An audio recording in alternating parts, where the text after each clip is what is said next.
Ხათამთიანეთში სახელმწიფო პროგრამები დაფინანსებული შემნახველი და გადამამუშავებელი საწარმოები დაათვალიერა სოფლის მეურნეობის მინისტრმა.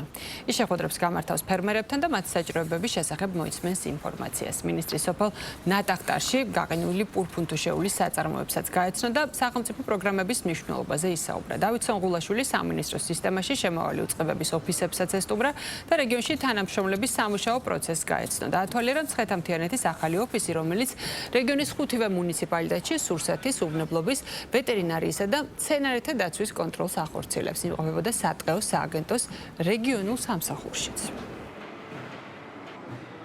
ვართავთ რეგულარულად რეგიონებში ვიზიტს, სადაც ადგილზე ვეცნობით, როგორც ჩვენი რეგიონული სამსახურების სამუშაო გარემოს პირობებს, აგრეთვე რეგიონში არსებულ სოფლის მეურნეობის მთლიან ყველა სექტორ, ყველა რგოლის წარმომადგენლებს დაწყებული პირველი წარმოებიდან დასრულებული ყველა იმ ღირებულებათა ჯაჭვის რგოლის წარმომადგენლებს, რომელიც ამჯერად ხნიან, მნიშვნელოვანი არის, რომ ადგილზევე ვნახოთ რა გამოწვევების წინაშე დგანან. მნიშვნელოვანია მინისტრის ვიზიტი, მინისტრის ჩართულობა უშუალოდ, რომელიც მნიშვნელობას ანიჭებს იმ კუთხით, რომ რეაბილიტაცია ხდება იმ სამსახურების ოფისების, რომელშიც მუშაობს მაგალითად გარემოს და ზედამხედველობის სამსახური, სატყეო დეპარტამენტი.